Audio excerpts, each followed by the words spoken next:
Hello, Sport fan. This is Steven here for Sports Choice Plus. I'm bringing you a very special breakdown. I'm going to be covering Fins Up. Before I get right into that, I want to make sure you're subscribed to the YouTube channel so you can get all the updates and all the breakdowns. Without further ado, let's get right into it. Looking at this offseason, the Miami Dolphins have a lot of questions that they need to answer. First and foremost, do you pay Tua, the quarterback of the franchise guy that you took and that you essentially stayed on path with through the firing of Coach Flores? Now you got Coach Mike McDaniel in there. You're looking at Tua and the resurgence of the Miami Dolphins. You look at that awesome offense that he's put together, Coach McDaniel, if you will, and you're asking yourself, this offseason, do we think about paying Tua? He's shown you that he can stay healthy throughout a season. He's shown you that he can be a leader.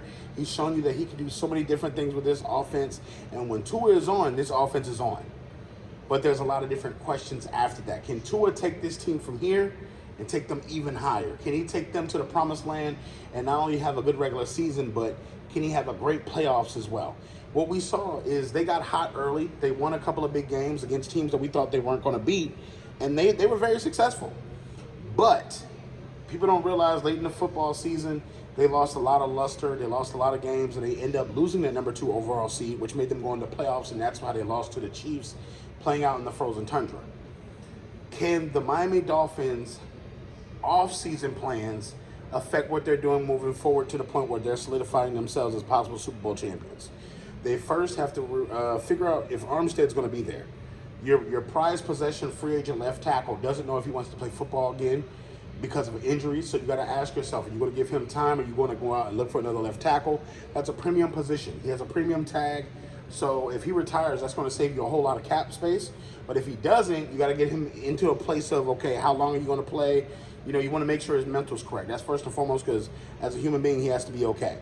But if he's on board with your mission and on board with protecting Tua, that's a great offensive tackle to have, or left tackle, excuse me. You got to also think, are you going to re-sign Christian Wilkins?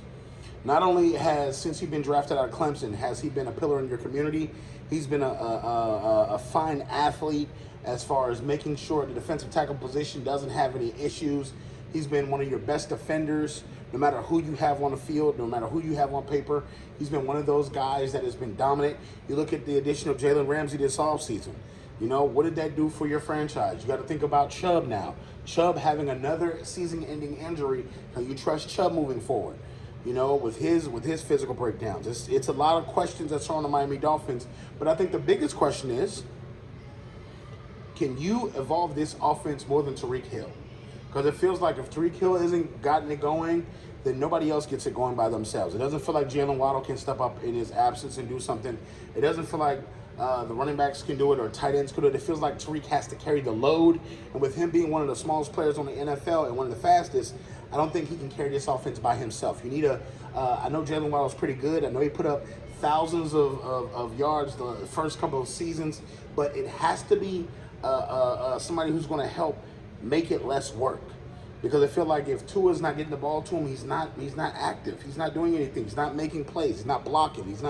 It doesn't just feel like, you know, but the Miami Dolphins have a pretty good team overall. Let's just be honest with ourselves.